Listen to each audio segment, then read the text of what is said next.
Okay, hi everybody. So, I want to talk today about a phrase that I've been reflecting on, a phrase that appears frequently and repeatedly in spiritual circles, and that is service. Service. And often the difference that is made between service to self and service to others. And I find, every time I've heard that phrase, and very often with the word service itself, I get a little frisson, a little uneasy feeling, and I've been wondering about that, and the word and that phrase, service to self, service to others, and I've been wondering if it feels like it feels weird to me because it feels like we're still trapped in a duality there. Like, isn't there something beyond those two alternatives? If you're not one, you're the other. So many traditions teach that, okay, so service to others is good, service to self is bad. And notice what happens immediately with that is judgment appears, and hierarchy and guilt appear. And people begin monitoring themselves, like, am I selfish? Am I serving enough? Am I helping enough? Am I spiritual enough? So this is something that I encountered and lived with, especially when I was spending a lot of time in the ashram. And so there's this hidden assumption in us, or a like unexamined assumption within us, that our value comes from what we do, right? I think a lot of people are aware now that, that needs to be re-examined. And if we have an unexamined assumption that our value comes from what we do, then even without our intending it that way, then our contribution becomes kind of performative, and our goodness, our natural goodness, has to translate to labor somehow, and our worth becomes conditional on, what we do and how much we do. And this is where it gets interesting to me. I started noticing that service, the way that it is interpreted by many people, becomes a more spiritualized version of sacrifice. Not always, but I have often noticed that sometimes people throw themselves into service to kill the ego, right? In quotes. To kill the ego, right? And the old programming says that you should give until you're depleted, that you should put yourself last, that it's spiritual, to suffer for others, to deny yourself. And then it calls all of that virtue. So the underlying assumption is still that there's something bad about you that you need to compensate for, and you need to purify through putting others first. Okay, now I know I'm speaking kind of in generalities. There is a lot of nuance in here, obviously. We do undergo a purification process. That is true. But it's not because we're inherently bad. It's because we're chock full of bullshit that isn't true, that we have swallowed and believed about ourselves. So we purify that stuff. So as I was reflecting on this, I looked up the etymology of the word serve, because first of all, I love etymology. Second of all, I think it's really important to be conscious of the words that we use to understand the origins of the words that we use, not because etymology always determines the current meaning or interpretation of a word, but because it reveals these sort of archetypal roots embedded in words vibrationally, on the level of frequency. And it often explains why a concept can carry a certain energetic flavor even when we don't consciously know its history. So I looked up serve, the etymology of serve, and this is what it says. Serve, late 12th century, serven, to render habitual obedience to, owe allegiance to, also minister, give aid, give help. From Old French servir, to do duty toward, show devotion to, set table, serve at table, offer, provide with. From the Latin servire, be a servant, be in service, be enslaved. Figuratively, be devoted, be governed by, comply with, conform, flatter. Thought that was interesting. Originally, be a slave, related to servus, slave, which is of uncertain origin. So, if you look at the progression through those definitions, slave leads to servant, leads to service, leads to devotion, leads to obedience, leads to conformity, and then it kind of goes in a circle back to slavery in some sense. Again, I'm not saying helping people is wrong. I'm not trying to turn that on its head. Of course not. I'm just looking at some of our spiritual language and seeing that it has inherited the architecture of empire. And it makes sense because empire loves service. It loves sacrifice. It loves obedience. It loves duty. It loves subjects, right? And that's another word we can look at, right? Subject, subjected to, underneath, below, lesser than, right? Empire loves servants because empire is fundamentally hierarchical in its nature, right? There are always rulers and subjects, masters and slaves, leaders and followers, right? So the etymology of the word contribute, on the other hand, which I put forth as an alternative to serve, the etymology of that word is totally different. It has a different underlying geometry. It comes from the Latin contribuere, and that means to bring together, to add one's part, to bestow jointly. When you feel it in your body, which is where we should learn to feel things, it has a totally different vibe. And the architecture of life is different. Life does not serve, it contributes.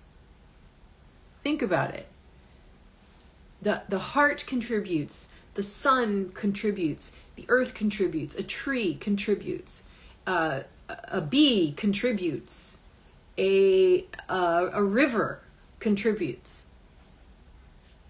They contribute, right? They contribute. None of them serve. None of them obey. None of them are asking permission. They're just expressing their nature. And in expressing their nature, the whole benefits. That's how life works. I often think of a fountain, right? A fountain does not serve. A fountain is contributing. It is overflowing because it is connected. It is connected to source, a source, right?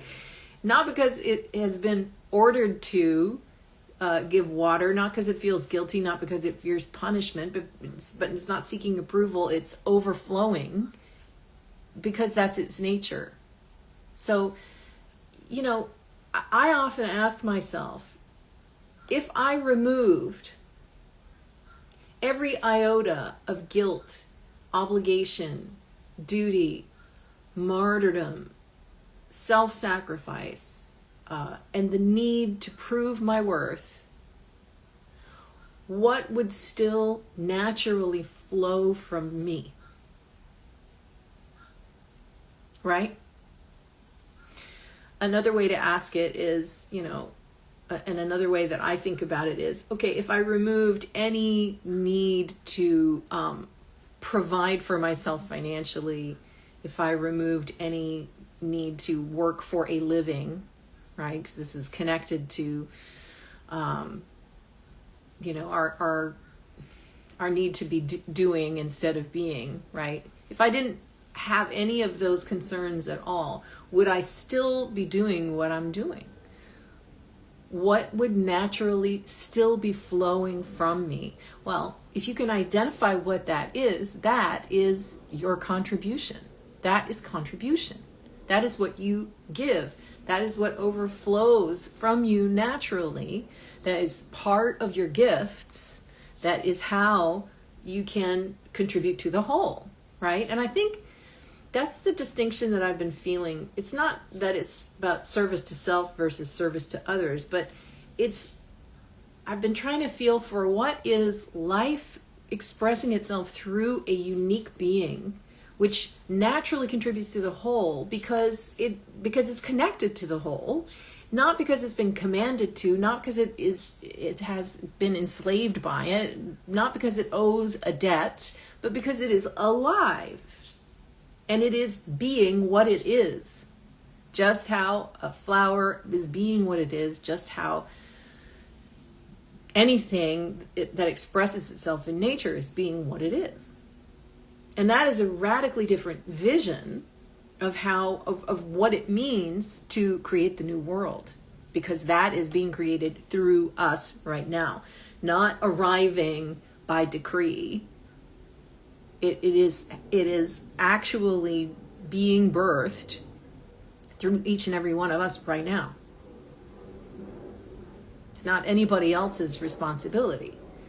So, the question is, how much of what we call service is actually driven by guilt or fear or unconscious attempts to earn love or divine approval? And that's how contribution is different, and it feels entirely different. Contribution is not obligation or duty or self-erasure, right? It is expression.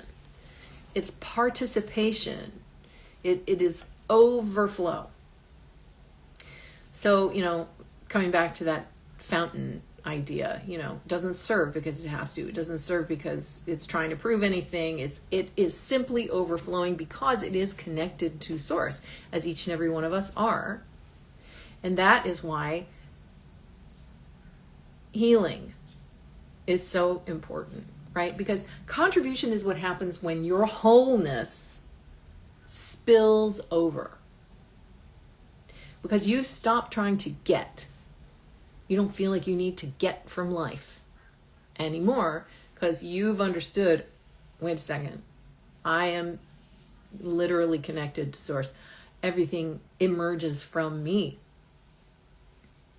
I don't have to get anything from a place of lack or a place of not having anymore, right? That's the inversion that we're working on healing. And that's why healing, one of the greatest contributions that you can make, one of the greatest ways that you can contribute is through your healing. Every time you release shame, every time you heal trauma, every time you reclaim your heart, every time you become more authentically you, the field changes. The field literally changes. That is the effect that we have on reality, and it's a ripple, right? There's so many ways that we contribute without actually realizing it, because we have this idea that means you have to do something particular, right? What are you doing? Doing. Well, doing happens. Doing is important too, but it's not everything. A regulated nervous system contributes. It contributes to the field. An open heart contributes. An authentic human contributes massively. You don't have to start a movement. You don't have to save the world. Your very presence affects reality. It is meaningful. I had an experience last week. I volunteer once a week at the Humane Society, and I just go do whatever is needed, like laundry but I love cats especially. I love cats and dogs, but I love cats, and so I like to go and socialize the cats, spend time with them. And last week there was a tiny kitten. There are lots of kittens at the Humane Society right now. There was a tiny kitten who had been brought in on her own, tiny little black kitten with big blue eyes, like, this big.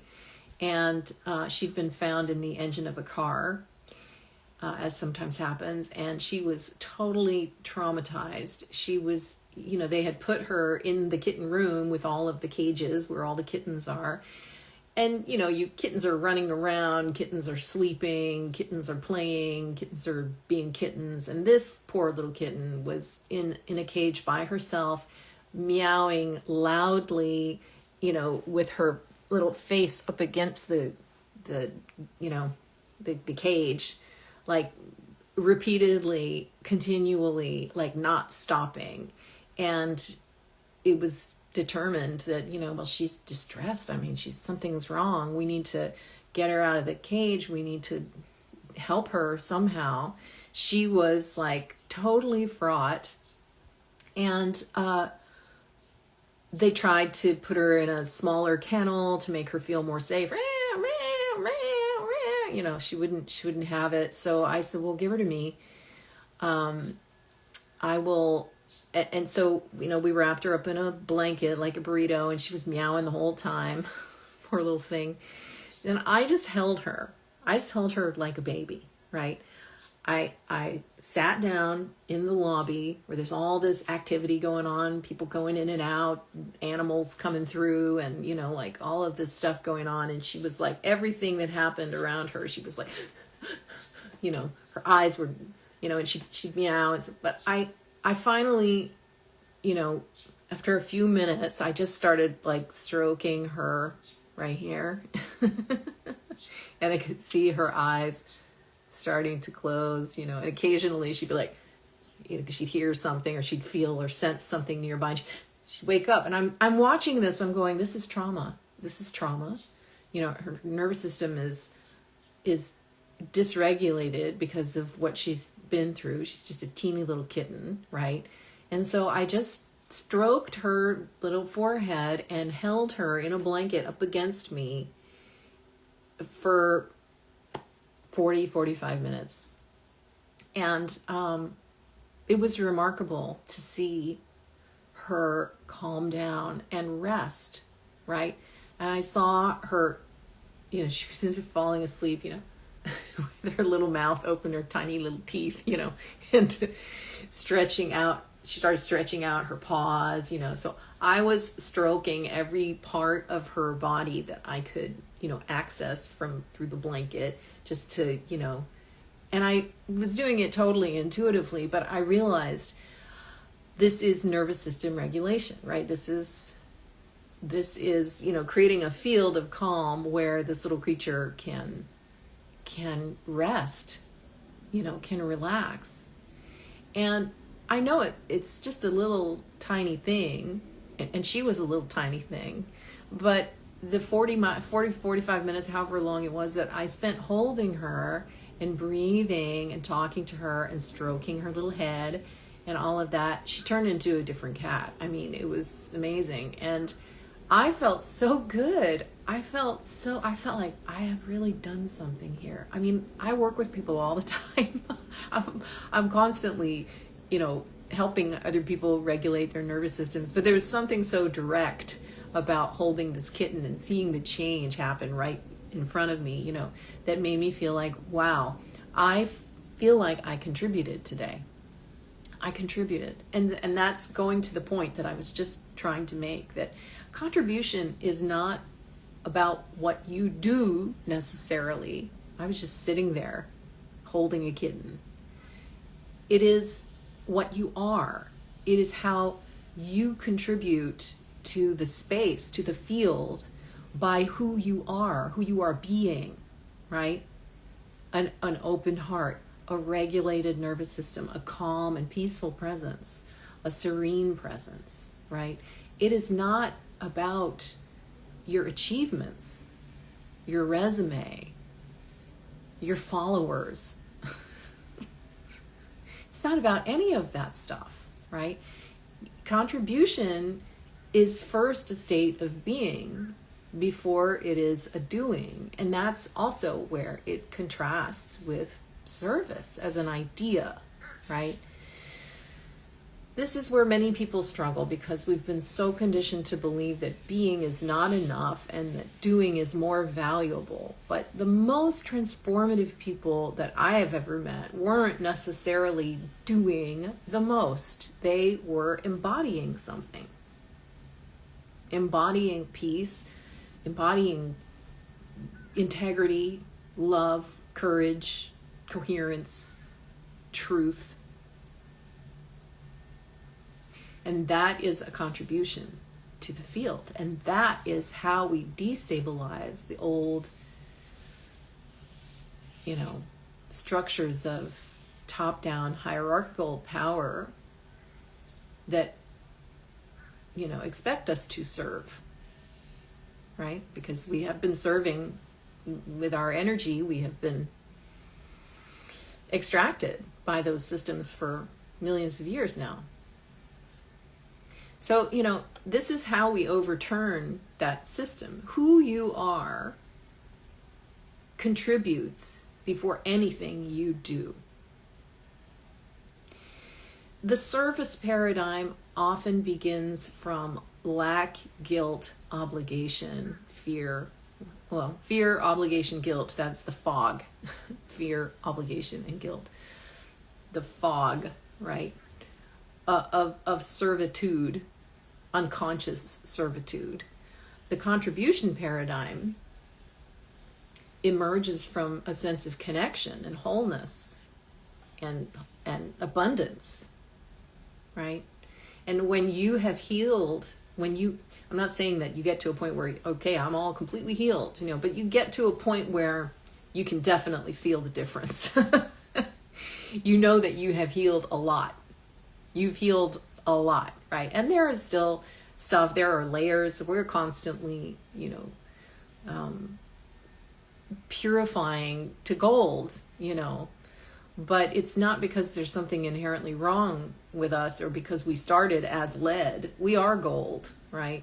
We are just removing our own impurities, and those impurities are just simply the interference and the obstacles to our knowing ourselves as we are, right?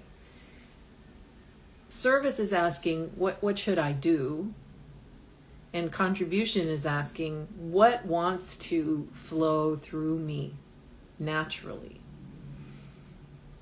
When I am whole, when I am full to overflowing, and I know it, what flows from me naturally? And that is your contribution. But that comes from a state of wholeness, right? Sometimes service can come from a state of compensation, right? I'm speaking from my own experience and from what I've observed in other people. Contribution is a completely different vibe. And you can go back to the etymology of those two words and you can see that. So, how does this work on the collective? Well, the emerging world, the new world, new earth, is not built by martyrs. It is not built by saviors. That's the old paradigm, right? It is not built by self-sacrificing heroes. Now, there are plenty of people who have been sacrificed in the course of, getting us to where we are now. And we honor those people. But that was because of the age we lived in. right? That paradigm requires sacrifice. It requires suffering.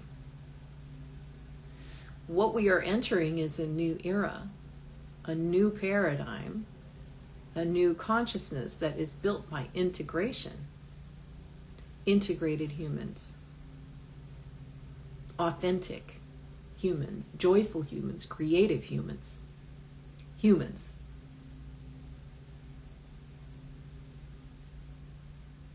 People whose gifts are emerging naturally from a state of being healed.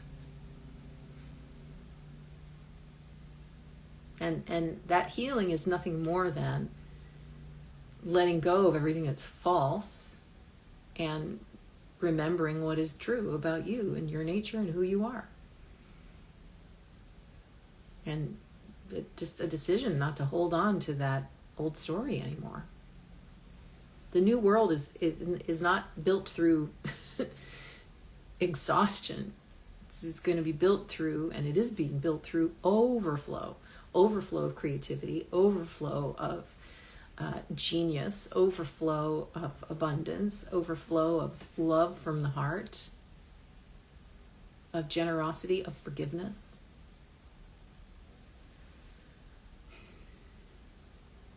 So I guess I will close with the questions, like, what if your purpose is not to serve endlessly? What if your purpose is to be so healed that you feel your real connection with all of life, that you are in relationship with all of life, such that your unique contribution cannot help but emerge? And then there's no competition. There's only the appreciation of one another's uniqueness and what each person brings naturally, what their contribution is naturally. Because everybody has their very own to offer. You do not need to earn your right to exist. You do not need to suffer to be worthy. That is the old paradigm. That is the old way of how we've been taught to think about ourselves. You do not need to sacrifice yourself to become valuable. You are valuable. Life already values you. Otherwise, you wouldn't be here. And when you allow that truth to reach your heart and feel it, contribution just becomes as natural as breathing. A fountain does not apologize for overflowing, and neither should you. Okay. Thank you for your presence today. Thank you for your openness. Thank you for being you. Thank you for your contribution. See you next time.